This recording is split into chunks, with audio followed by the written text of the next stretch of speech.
Good morning, everyone. We're back after this wonderful Thanksgiving. Yep. So how did it go, Karen, with all that food? Great. I thought it was great. A lot of food, a lot of good food. I'm sure all of you, no one's bloated or ate anything sweet, so that's really good. Anything that we say is not meant to diagnose any of you. If you actually get some advice, check with your doctor before implementing it. On that note, I'm going to jump right to Lawrence from Utah. You had a question about, will protein slow down autophagy? Is that the question? Yeah. Good morning, Dr. Berg. How are you? Good morning. Great. Good morning. Yeah, so I've actually followed you it's been a year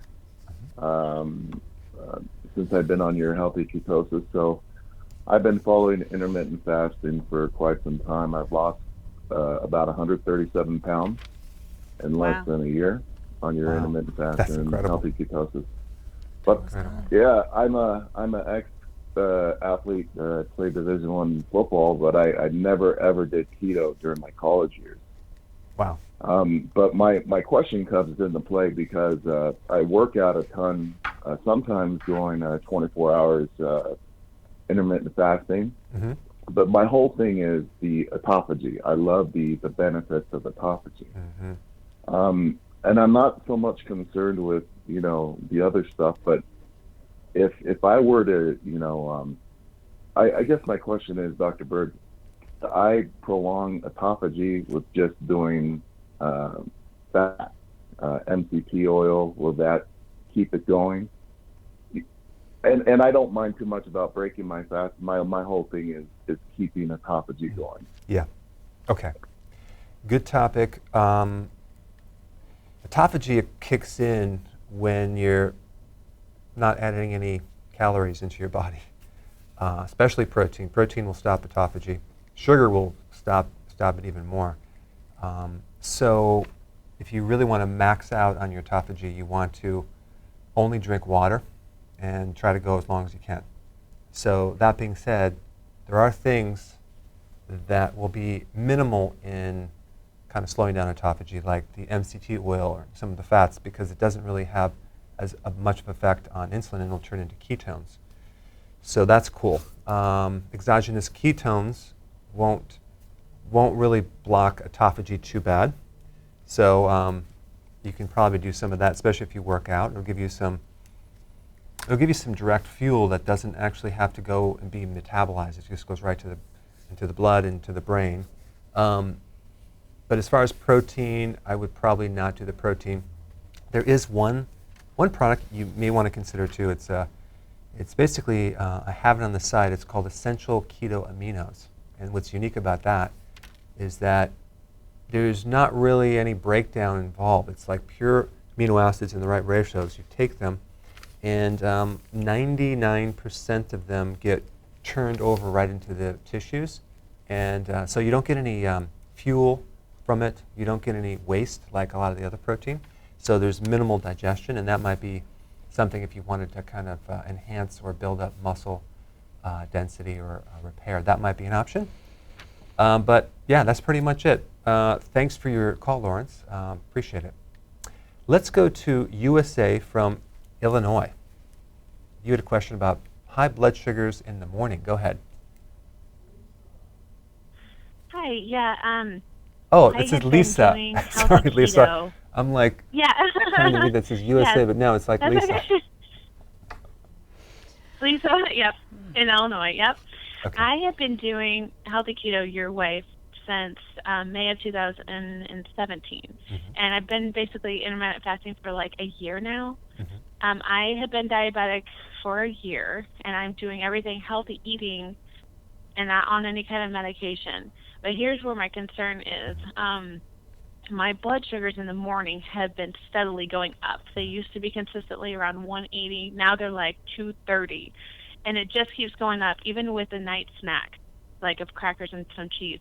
So I'm concerned. My biggest concern is, when are these blood sugars that are high? Like, how long can I go out before I start worrying about the damage that it's doing? Lisa, I have a like very my good heart question. and stuff like that. You have a very good question. You said the blood sugars are high in the morning, even with crackers at night?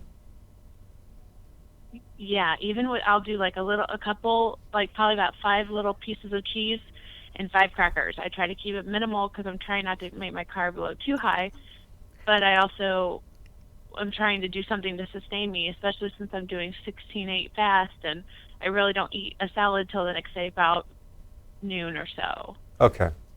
But my blood sugars are going up, not down. Yeah. So, I have a really simple solution. Are you ready for this? Are you sitting down? yes. Okay. So Yeah. snacking, especially at night, will increase your blood sugars in the morning, not because it's a carbohydrate necessarily. Well, it could be, because you ate. So remember that it's not just the carbs that increase insulin and blood glucose, it's the food, so the frequency of food. So first thing you want to do is not snack with anything, okay? That's number one. Like, don't eat anything before bed. That's going to create a problem in the morning. Number two, you want to start decreasing the frequency of meals as much as you can. Add more fat so you can go longer, even if it's like MCT oil or butter or anything. We just need to actually go longer without hunger. And then you just have to give it some time, and your blood sugars will come down. So it's 2 things. Insulin resistance, which basically you probably have because you had blood sugar problems for a long time. I probably do. And then you just have to give it more time, because what will happen, you're going to fix the the blood sugars, but insulin resistance could take months before that works. So if you don't eat carbs and you don't eat frequently and your blood sugars are high in the morning, all that means is your liver is producing sugar from the ketones and fat. I wouldn't worry about it. I would probably just exercise it off, and then give it more time. And then over time, it'll get better and better. You think the time would be okay? What's that? Okay. What? And you think the damage is not doing much damage? No, You're because not too especially worried about the damage, just the length of time. No, because it's actually your body's producing the excess glucose. It's not coming from the diet, so it's going to be minimal. But I think that your sugars are high is because you're snacking before bed. Okay. I just started implementing the snack probably about a month ago. So they've still been high, but I'm guessing it's the dawn phenomenon thing or whatever. Yeah. It could be some of that too. So yeah, and all you have to do is Okay. Start working towards even 1 meal a day. Make sure it's nutrient dense. That would be the ideal scene. And I'm going to be releasing a video on fasting and diabetes, which will be fascinating. But that DOM phenomena will clear up as you do this, and it's just some extra sugar in your blood. But it's not coming from your diet, it's coming from your liver, and all you need to do is exercise in the morning, burn it up real quick, and I think you're going to be fine, but I would not worry about it too much. Good question. All right, Karen, where are people contacting us from? All over. Where, like, specifically?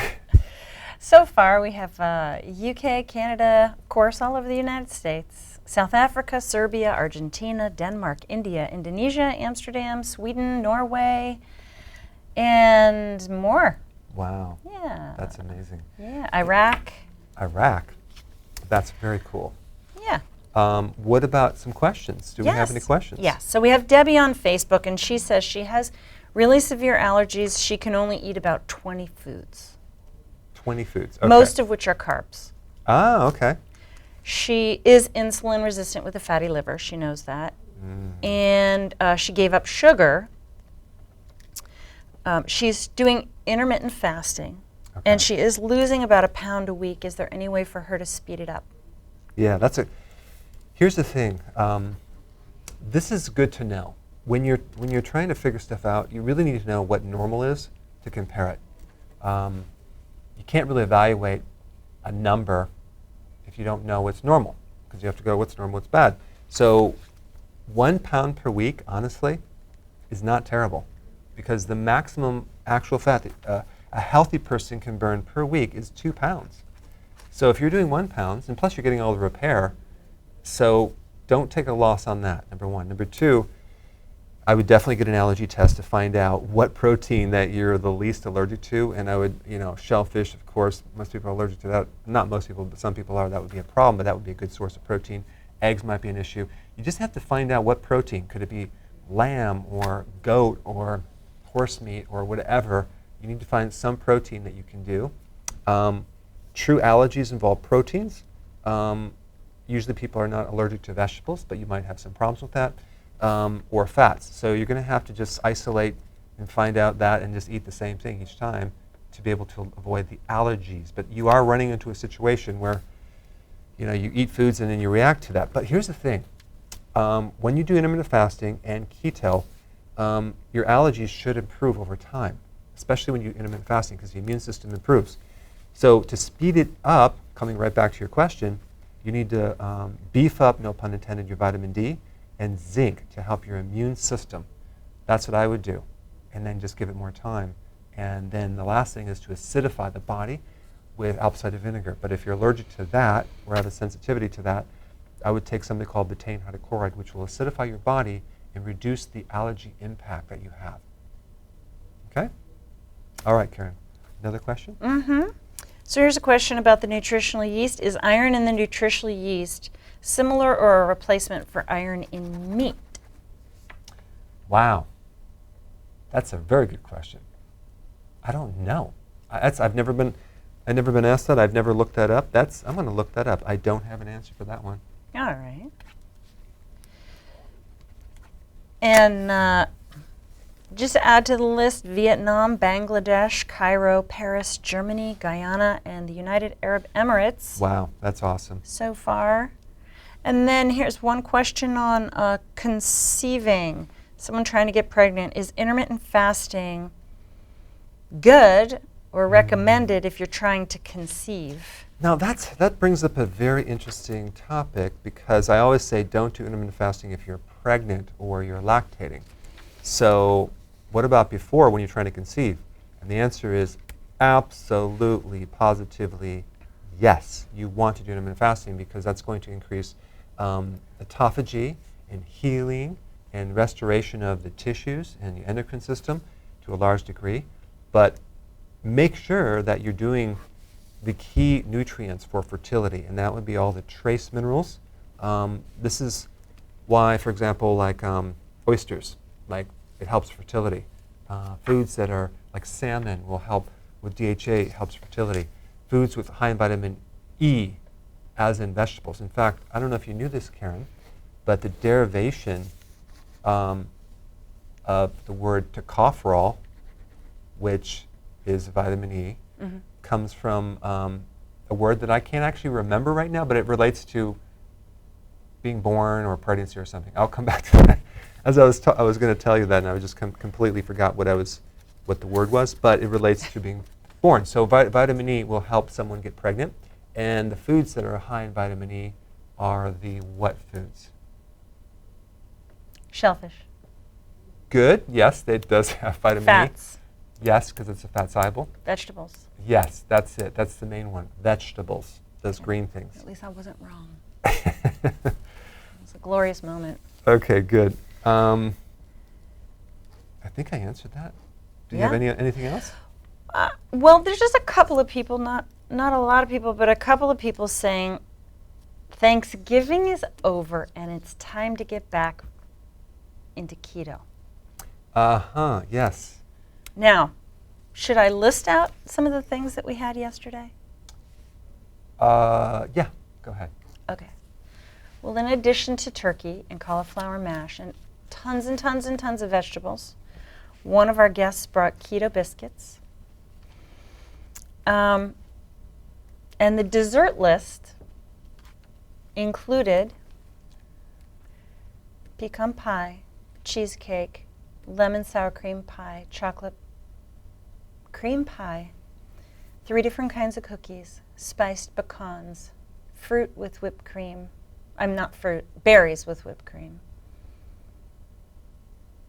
blueberry pie,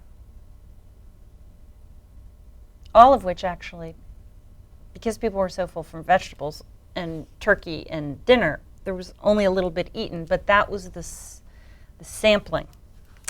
So it was all keto. Yeah, that was... All of it was keto. Right. So even if you're going somewhere, I say just take something with you as a gift and eat that as your dessert. No reason not to be on keto even through the holiday. Christmas is coming up. New Year's is coming up. Then there's Valentine's Day, right? There's always going to be a holiday and a reason to fall off the wagon. So, Well, it was an incredible, incredible meal. Amazing. Thank you for saying that. You're welcome. It was incredible variety. It was amazing. Lucy pretty much sampled everything, and so it was great. So yes, I did not feel any negative reactions after that meal, like some people might. I mean, I was full. I have to say I ate more food. Because we ate one meal a day. Well, it was one meal, Yeah. but it was definitely more food than I usually eat. But it's nothing that a couple digestive digests Right. didn't handle. Right. That's But why we had the digest We on the passed table. the digest, right. Everyone had that, so they can wait about 45 minutes and then have some more because it was so good. And no better use of OMAD than on Thanksgiving. My goodness, you are so ready to eat. It is so fabulous instead of stuffing Yeah. down junk, all the day before. Just love it. Right. Yeah, that's what this. So the key, guys, now is to get right back on, and then all the way until Christmas. If you want to go off, Now if you need hang to. with it, right. Yeah. You just figure out, how could you survive Christmas without going off keto? And look at the fat bombs, look at the peanut butter cup recipes. I mean, if you have to go that way, you don't even have to be eating all that stuff. But if you're inclined to, make your own and enjoy that. The only thing I regret is not having a video camera so we could actually film you making all those desserts, but we may be doing that shortly. Well, be ready by next Thanksgiving because it happened and you missed it. Okay, so definitely for next, I'll put that on the calendar. Mm-hmm. Hey, Faith, you're from Troy, Michigan. You had a question about keto and hypothyroidism. Go ahead. Hi, Doc. Hi. Happy Thanksgiving. Thanks. Well, I'm sure you did a good job. I didn't.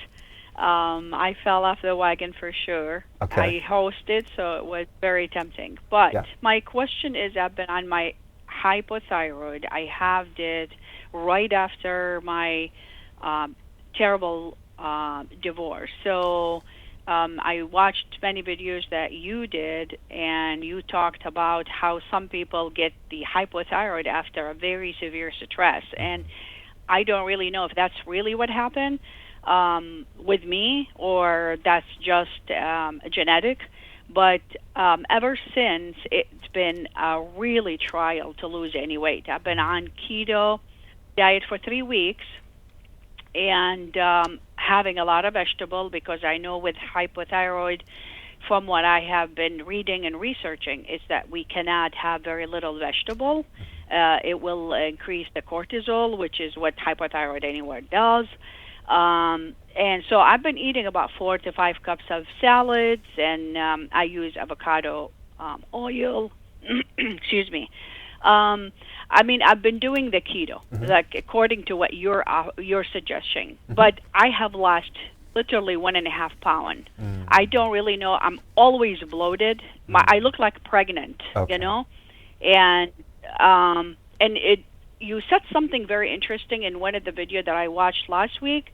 It says if you bloat and you have like your stomach puffs up after you eat, it could be your gallbladder and liver. And I was like, wow, that happened to me all the time. So I wasn't sure now if it's my hypothyroid that's doing it, that I can't lose the weight because of that. Let me give you some tips. You Yeah. ready for this? All right. Yeah. Okay, so this is what you do. Number one, I know you have a hypothyroid condition, but it's really an immune condition that's probably triggered by stress. So that's why you want to really understand what's happening. I think I would refocus to the adrenal support and watch the video that I have on the acupressure. I think it's called the stress webinar, and do that whole technique. I would probably also, and I'm not biased, my own products, but I would definitely get the cortisol relief and the adrenal stress advanced formula together to really help you with the, it's a lot of adaptogens, a lot of nutrition to help support a healthy adrenal. I think that's what I would do. because some of the swelling could be adrenal related too. And I would reevaluate the foods that you eat and make sure and try to isolate what's bloating you. Is the vegetables? Maybe you need to do just leafy greens, some of them, and because vegetables can bloat you. Maybe you need some more acidifiers for like more apple cider vinegar, something like that. But we need to solve the bloating and try like heck. And this is the most important thing to do intermittent fasting, to shrink your meals down to 1 meal a day so you actually can handle the bloating. Because 80% of the conversion of your thyroid happens through the liver. So we definitely need to keep that conversion going, and it might not hurt to take some gallbladder support to help the bile convert T4 to T3. Good question. All right, Karen. Well, this is my favorite comment so far from Ringo, or at Ringo? least that's the name on YouTube. Steve, you're going to be able to relate to this. Says, I accidentally ate a whole pumpkin bread, pound cake, and maybe 5 or 6 large pieces of homemade fudge. That Okay, is good man's fault. so It was an funny. accident. I love that. I love that. I accidentally. I accidentally ate that. Well, Ringo, if that's your name or your just code name, that sucks. You know what's a good one is like, well, I'm just asking for a friend. If you happen to cheat, I accidentally. Yeah. right? So that is unfortunate, and you were obviously duped into it, or you were sleeping and the hand just kept going. Accidents happen. That said, accidents do happen, and this question is now coming in. How long will it take me to get back into ketosis? This is another good question, and let's say you go off the program for a day. It could take anywhere from 3 to 7 days to fully get back to where you were. People don't realize that. If you go off for a meal, it could take anywhere from 1 to 3 days. So you got 3 to 7 days, or 1 to 3, depending on how many meals. So, and the thing about when you're running on sugar and want to convert to keto, it takes a long time. But going from keto to run on sugar, it's a really fast thing, because just the way the sugar is used is kind of like an emergency fuel. So it's not worth it. It's not worth it to do that. And just so you guys know, there's some upcoming videos I'm going to be releasing. I released one on the simple version of how to burn fat 24/7. And I used batteries to help explain this, which makes a lot of sense once you watch the video. I'm going to release a video on mercury. There's an expert that I interviewed on how to remove mercury from your body. Fascinating guy, very knowledgeable. You want to check that out. I'm going to talk about why someone would get systolic pressure. That's the top number with your blood pressure instead of the diastolic. What does that mean, and what's behind that? Also, I'm going to be talking about those people who are dependent on caffeine, and kind of some information of what caffeine does to your body, and how you would then relate that to if you actually had nicotine at the same time. So smoking, coffee, and then also adding a drink on top of that, and then if you add a donut on top of that, and the different effects that creates. And I'm being very sarcastic. I'm not going to go that far. Fasting and diabetes type 2, and then a very interesting video on copper deficiency when you eat high-carb diets and how that can relate to a fatty liver. It's actually the copper that does it more than even the sugar. So stay tuned for that video. All right, so I just need to go to Samura. Samura, are you there? Yes. Hi, what was your question? Hi, Dr. Berg. Hi. So I first wanted to tell you that I am calling from United Arab Emirates, which is very, very far from where Yes. you are. And I wanted to just tell you that you have a lot of fans here. And you're doing a great job. Okay, so my question is that I have PCOS, and I have hypothyroid for past 10 years. And I am pretty sure I'm insulin resistant.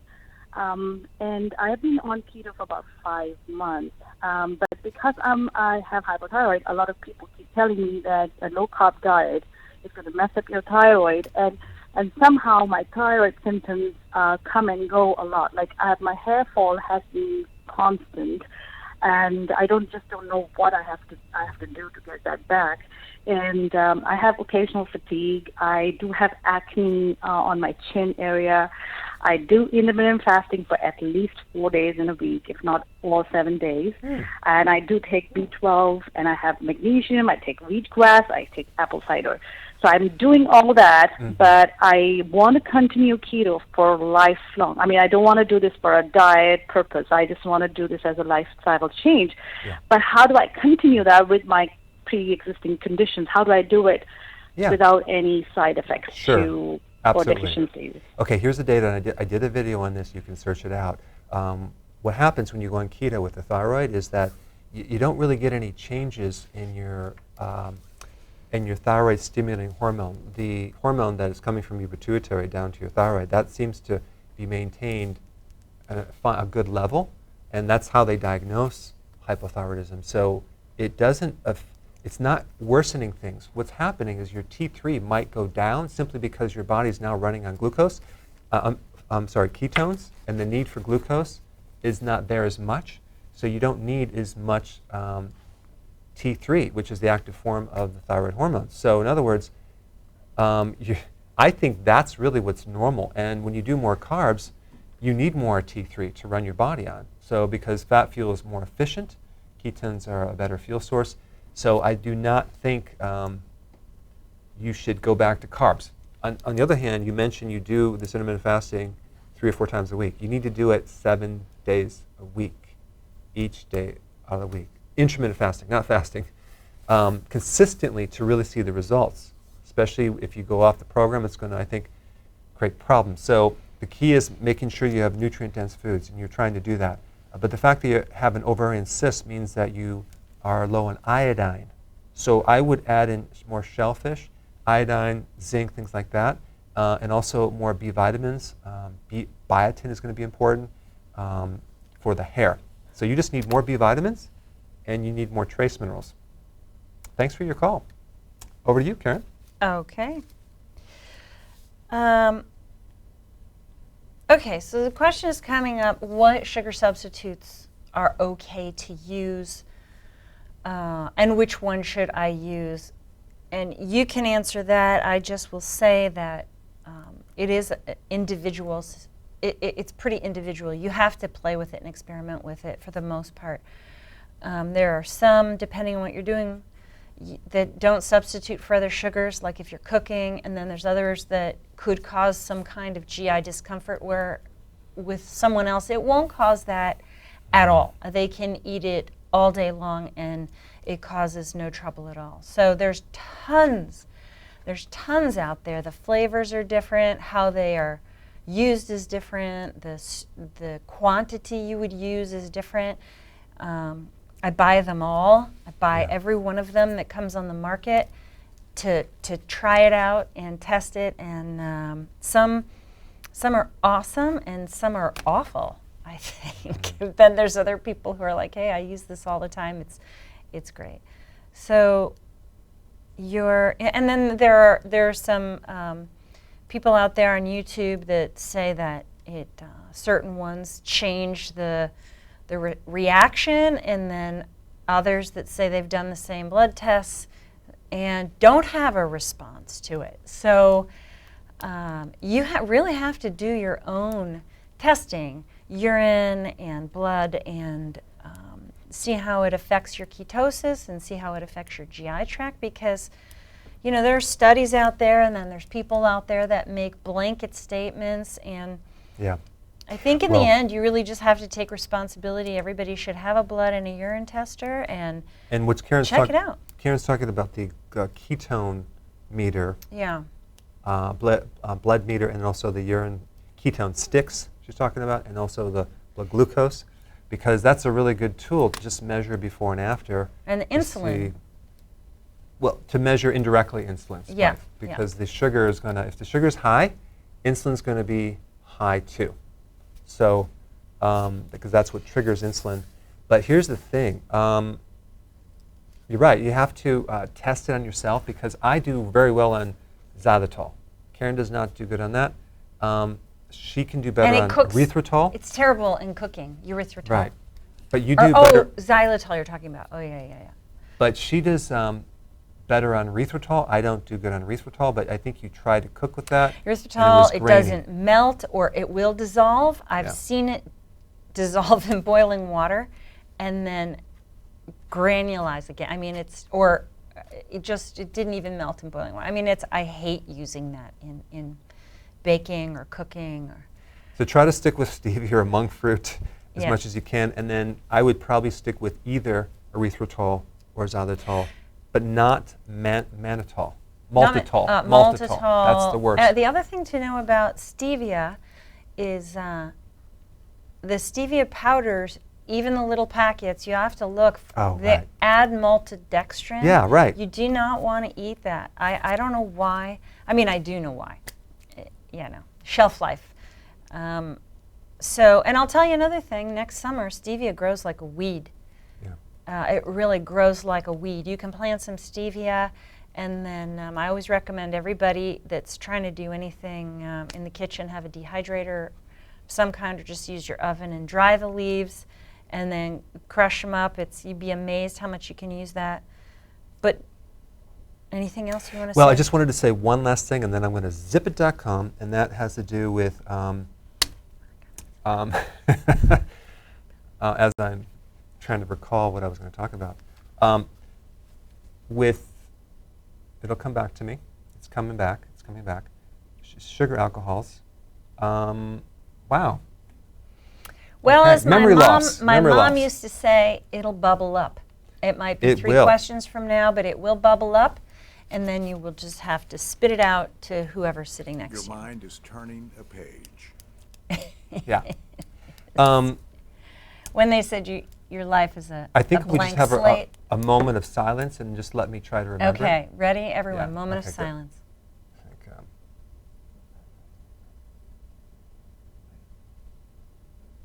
It's not coming back. It's not working. Okay, so I just say we move on. I did have other things. That was about sugar substitutes. You might have something to say about that in the future. Now without addressing any kind of medical diagnosis, how would you support or assist a condition of anemia?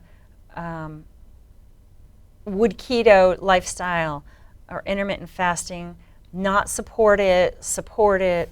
Anemia, well, it really has to do with just if you do animal products, because iron, the best source of iron is from red meat and also seafood and fish. B12 as well. It's in B12, and you have iron. So, if you let's say you're keto and you're a vegan, well, then you're not going to get it. So, yeah, that's right. Hey, Chris, you're from Los Angeles. You've been waiting patiently. Thank you. What was your question? First of all, I want to thank you so much. Your information is always so spot on. I can't tell you what a difference you've made in my life. Okay, my question is about eggs. They seem to be such a part of your diet, a part of keto, and I'm not afraid of cholesterol, but I have had in a history, I'm 72 years old, I have had problems with Epstein-Barr, I've had problems with black mold, and my question to you is about eggs. I know that they use eggs to grow vaccines in. I think everybody has issues with pathogens, and I don't want to be consuming something that I'm going to be feeding and bringing this stuff back to life. Yeah. I think here's the thing. You may have an allergy to egg, and if you do, of course, you want to avoid it. But this is why I always recommend the highest quality eggs, because out of anything, that's like one of the best sources of protein as far as how much you can convert to body tissue. Pasture-raised, organic eggs. Do not do the commercial ones. That's what I would do, because they have just the perfect nutrient profile, DHA, it has vitamin K2, it has like so many things. Now, for what you have, I think, honestly, one of the best things, and I'm really, really interested in this topic, and I'm going to do more videos on it, is ozone therapy. And you can find somewhere in your area. You don't breathe it in your lungs, you have it injected, and basically it goes into they take out some blood, put ozone in there, and they re-inject, and it's a wonderful cleaner for any type of hidden infections and things like that. That is something that is extremely beneficial, and people do it. They have tons and tons of energy because they don't realize that the hidden source of their fatigue could be viral or something that's just low grade, sucking their energy. So this tends to clean it up real nicely. If you don't know anything about it, just do some research. It's definitely something I'm extremely interested in as I'm studying about ozone. All right, thanks for your question. And then I need to go to Daryl from Ontario. You had a question, Daryl. Yes, thanks for taking my call. Sure. So what I was wondering is, I started doing OMAD, say, 7 weeks ago. Before that, I was doing 2 meals, 4 hours. Before that, 12/8. I've just started incorporating like intense weightlifting into my regime, and I'm kind of wondering, is that suitable with OMAD? And then what's the optimal timing? Well, like to lift and to eat. Right. This is one of the things. It's actually, if you could do it, these athletes, and there's going to be more data on this. Athletes are going more keto. They're doing intermittent fasting. They're exercising in a fasted state. They're oxidizing 3 times as much fat than other athletes. So they're able to now convert to running on fat much more efficiently and less on glucose. And the glucose that you need, your body can produce. I would highly recommend experimenting with your own self to work out hardcore in a fasting state, because the benefits are huge. Because you think about what you're doing, you're actually creating this interesting stress and causing your body to adapt. If that doesn't work, then exercise right after you eat, just to get some more fuel. A couple other things you could try as well, which I'm doing myself before I work out. I do the essential amino acids that I have, which are like a keto essential amino acids, and that none of that's used as fuel, but it's used as repair, and it seems to just, you just won't get hungry on them either, because your body just seems to get what it needs with amino acids. So I would try it out and see how you do. Ideally, working out in the fasting state would be better, and stay tuned for more videos on this, because you may even benefit from a little bit of exogenous ketones right before you work out, just to boost up the energy a little bit more. Thanks for your call. All right, Karen, what do you got? Okay, good. So 2 different questions in one here. Keto and smelly urine, and keto and ammonia smelling sweat. What's going on with the smells? Well, it could be, here's what Why am I smelly on keto? What happens, I need a t-shirt. And I have done a video on this. There is more release of urea too when you're doing ketones, and I give a long explanation if you want to know. It's actually quite interesting. If you watch my video on smelly urine, I released it recently, but I don't want to do the whole video on this, but right now. But here's the thing. It could be that you're just doing a little too much protein, or it could be that you're just not drinking enough fluids. So I would do both. Just evaluate both and see which one works for you. This is another reason why I also recommend a good amount of vegetable and big salads, because I have noticed when people don't do enough salad, they seem to have more of a real concentrated urine, because they're doing more protein and fat. Some people can do fine on that, but I like the effect with the vegetables, because the vegetables can counter some of the toxicity of some of the waste products with urea that could then build up with more ammonia. It's not an unhealthy thing. You don't have to worry about it, that smell, but it is there, and you need to either beef up your vegetables, no pun intended, or fluid, or maybe adjust the amount of protein. Okay? Okay, good. I'm really just dying to find out what I was thinking about, because with that... I could whistle the Jeopardy theme song. No, because then I would just focus on that. It's like something that was really, really important, but... let me ask the question in a new unit of time, and then maybe you're going to be like, oh. So, what was the question? So, what is your take on sugar substitutes? Which ones we should use, and which one is going to work for someone? Yeah, it's not coming to me. Well, you didn't give it a minute. You didn't brew on it.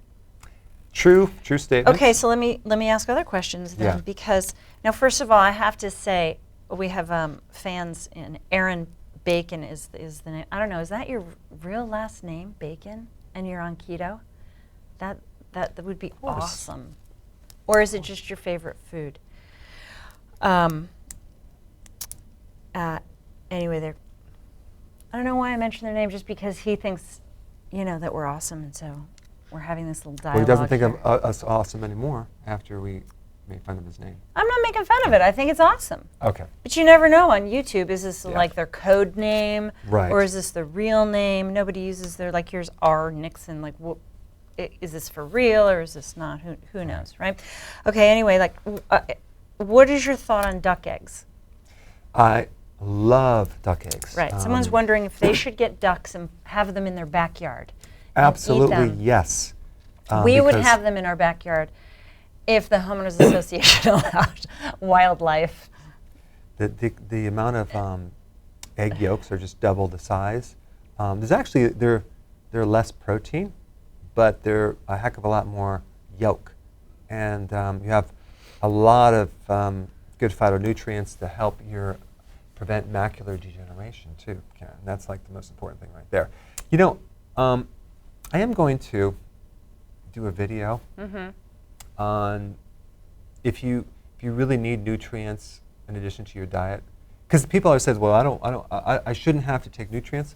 Well, okay, so then eat healthy, right? Well, I can't. It's hard to do that, but the supplements people take go beyond just fulfilling nutrients.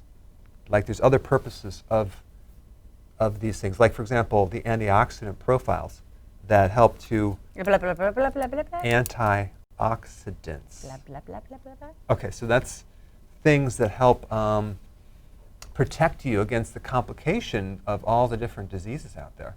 So they help protect your DNA. Now I'm interested. They bulletproof your DNA, Karen, from getting damaged. My blah, blah. No, just kidding. Okay. You got to watch, though. You have a big brain, I and know. you use some big words sometimes.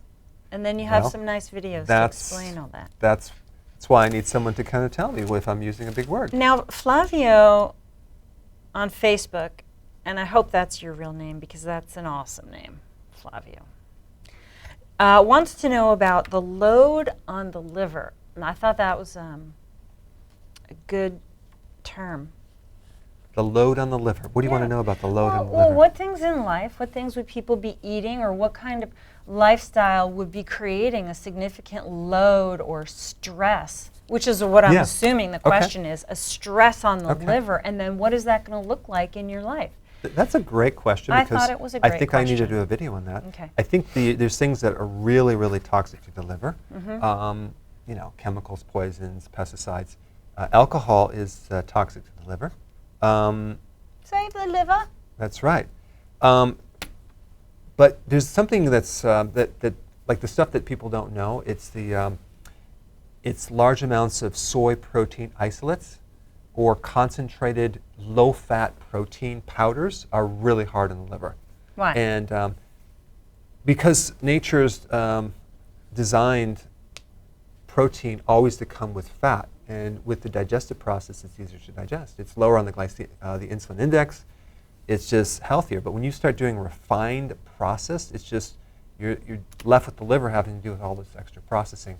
A lot of refined or unnatural or overly cooked oils are really hard on the liver. So let's just give you an example. Okay. Let's say, for example, you go to the restaurant, Steve, and you order a Steve. deep-fried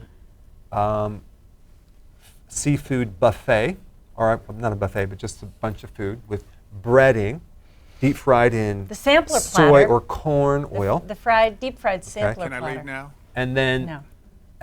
on top of that, it comes with the fries.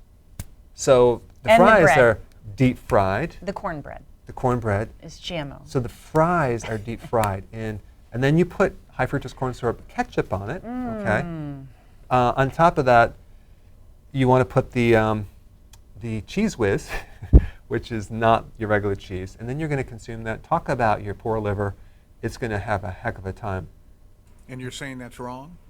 Well, it could be potentially a problem, Steve. And then especially on top of that, if you don't like vegetables. And then if you did what I did, like I did in college, you had canned food, canned cornmeal chili, we had that. Canned everything. It was just bad. Thus the ulcers. Hey, Lynn, you're from New Jersey. Go ahead. You had a question. Hi, Dr. Berg. Hi.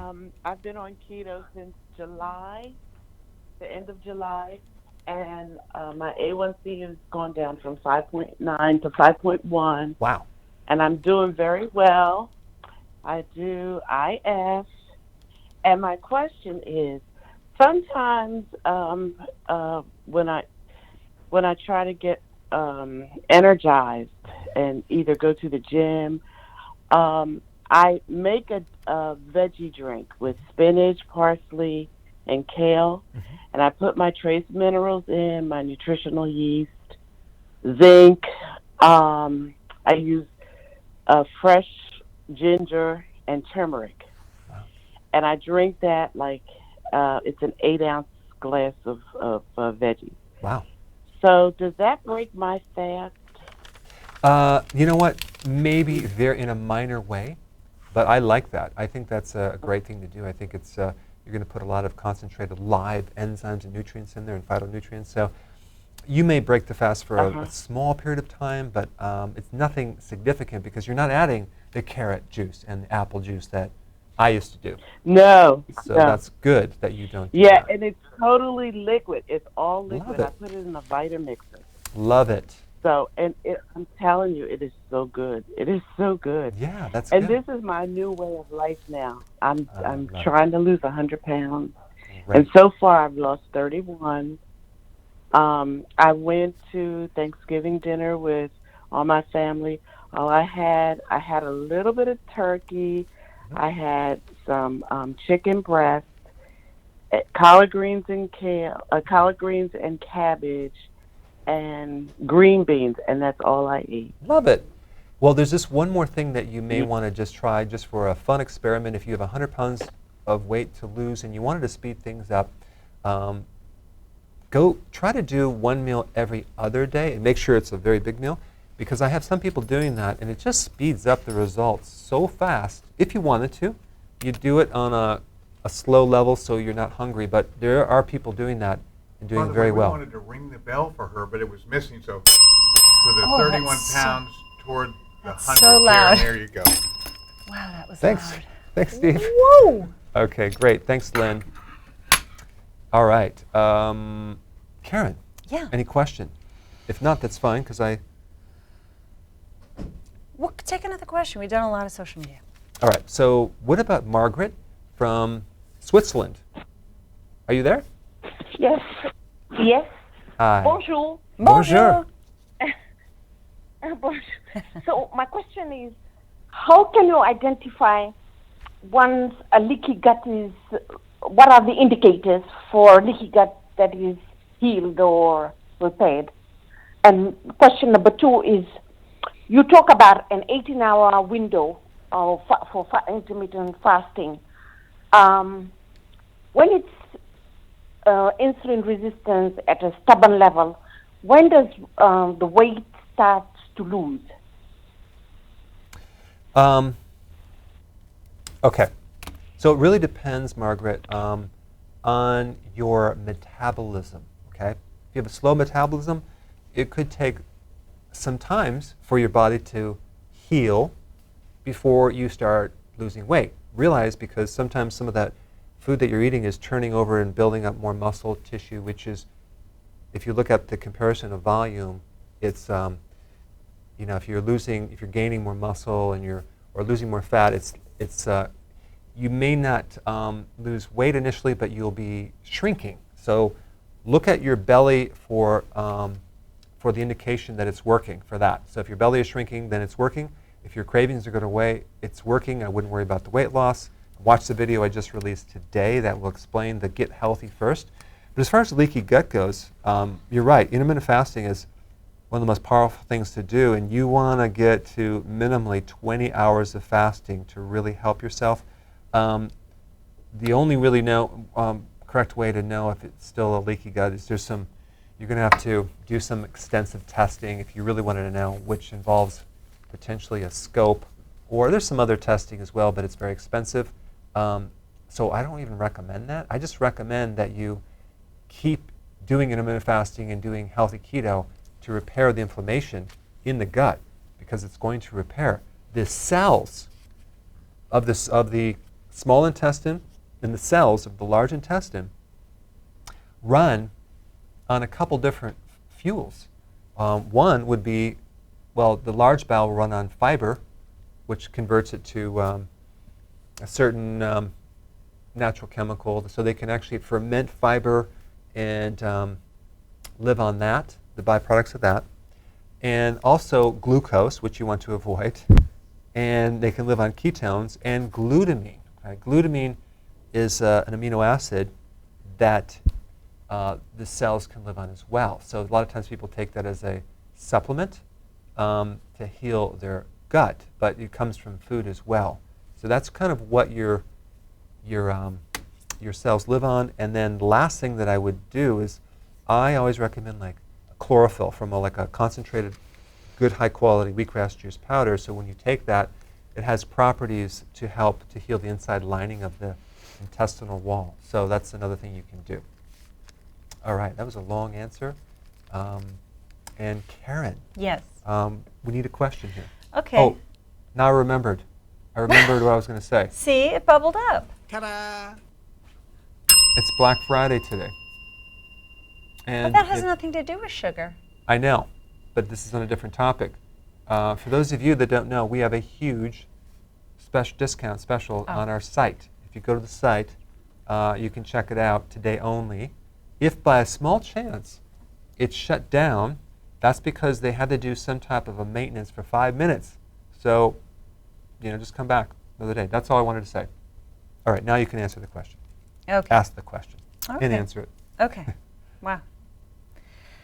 Okay, good. So there's a comment here that someone's doctor or some people say that keto is hard on the kidneys. Why would someone say that, or what confusion, or what, and it says keto. It doesn't say healthy keto, and there's, so what's your thought? Well, because they absolutely have a severe absence of information there. Because if we take the opposite of that and go high carb, that is the thing that destroys the kidneys. Take a look at any diabetic or person on kidney dialysis. They don't get that way by doing keto. If you do healthy version keto that we teach, you're going to take the stress off the kidney. It's very therapeutic to the kidney, to the brain, to the heart on many different levels. Now, they're probably thinking that keto is, high protein, like Atkins.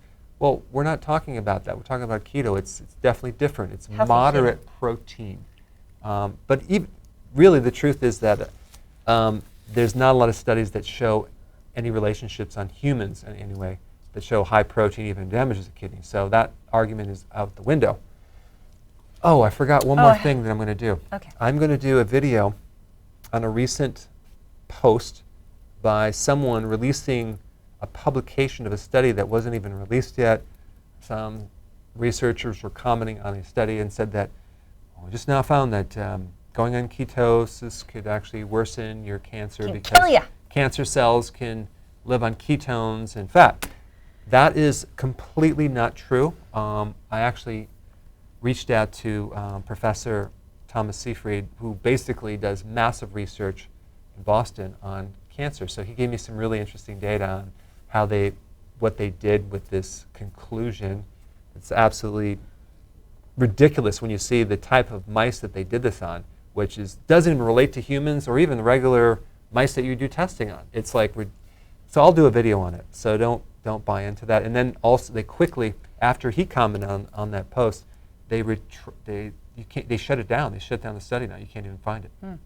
So anyway, you're going to see that all the time. Go ahead, Karen. What? You were going to ask a question? I forgot. Okay. Let's go to Rowena. Rowena. You're live. Hi, Dr. Berg. Hi, how are you? Yes, good. Hi to you and Karen, your lovely wife. You two are so wonderful to listen to. Very soothing, very calming. Thank you for all your help. And my question was, I have surgery coming up Monday morning. and it's a hysteroscopy with DNC and biopsy to rule out, cancer. And I have endometrial hyperplasia, which is a thickening of the uterine, the lining of a number of about 10 to 11. So, wondering, after surgery, should I do intermittent fasting Okay, good question. right after, Good question. or wait a few days? Did you happen to see my recently released video on endometriosis? I just did this morning. Yeah, I Okay, did. good. Good. So then the other point, to answer your question, if I were you, I wouldn't wait a couple days. I would do intermittent fasting. I would do fasting actually right after, and if you can before, if you can, because that fasting is going to be very, very protective against trauma to your tissues. Even if you had like radiation exposure or surgery, anesthetics, intermittent fasting is one of the best things. Even if you had chemotherapy, intermittent fasting is a wonderful thing because it's called chemoprotective. It's protective against chemotherapy. But as far as surgery goes, absolutely, I would do that. And also, it wouldn't hurt to take some essential amino acids to help just with the protein repair right after. But I would definitely recommend that. And then right before the surgery, when you're going into it, make sure your nutrition is very high, and then I think you're going to be totally fine. Yeah, and then of course apply the information from the video that I did on that. Thanks for your question. And Julian from San Diego, California, you had a question. Go ahead. Hello, Dr. Berg. Good morning. Thanks Good for morning. taking my call. Sure. I'm proud to say that I used to weigh 217. Now I weigh 183. Wow! Congratulations. Thanks to you and Thomas DeLauer inspired me to start this journey. Awesome. Now, what I've got to ask you is, I'm already fat adapted because like I said, I've been on this journey. And I think I do very well on my diet. I eat a lot of avocados. I put salt in my water. My question is, I am interested in getting your supplements. As soon as I run out of these electrolytes that I have, I'm going to purchase yours. But as far as taking supplements on a consistent basis, I would like to know what specific, doses, because varieties of like potassium, like aspartate and doses, but I would like to specifically know what to take on a consistent basis as far as potassium, magnesium, and all of the above. Well, I'm gonna answer that in a very short way, but I have created a video on that. You could watch it more in depth. But I think the top 3 things that are hard to get from the diet, as far as supplement-wise, would be the nutritional yeast. That gives you the B vitamins. That's really, really important. As far as dosage, I would take 4 a day. You can chew them or swallow them. I like to chew them.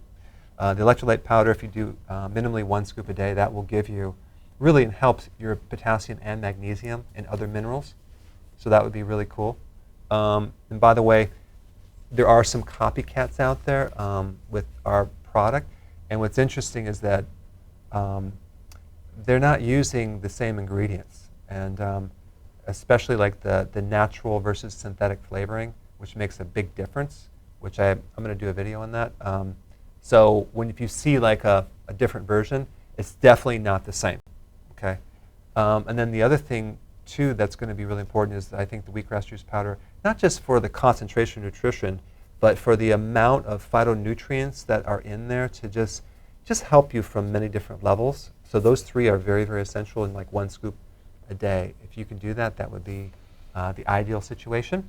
But watch my video on the supplement because I go into depth with dosage and how many and what I would recommend as far as on a regular basis. Thanks for your call. Okay, well, we are right at the end, but I'm going to say that if we didn't take your question, we can't take questions on medical diagnoses. That's True unfortunate, but a lot of these other questions are addressed in videos. And also I wanted to say, sometimes during this, people calling in or asking questions, or even sometimes in an answer, there'll be words used that you might not understand. And we try not to do that, to give words, which is why I sometimes ask Dr. Berg to explain things and break things down. But if you're going to really apply this diet and take control of your health, it's really important that you do understand all the words and the descriptions of things having to do with ketosis and intermittent fasting. And you can probably find a video, a Dr. Berg video on YouTube explaining something in greater detail. But this is why we ask you to do your own research and your own homework too. So if we are talking about something, or a caller addresses something that is confusing or uses a word you don't understand, make sure you look it up or you watch a video on it so that you can understand what it is. Very important point, because that's why I try not to give you the big words, because it'll put you to sleep, and I don't want to do that. Well, everybody has a different level of understanding, and this is sort of a public, venue here where everyone's participating. I just did this video, which I thought was at the lowest level an explanation, with just like very simply, and then someone says, now I'm really confused. And I'm like, okay, but most people understood it. So it's hard to, connect with every single group and age. Right. I'm trying to create a video for like 5-year-olds. That way we cover everything. 5-year-olds that are savants in nutrition and graduate. No.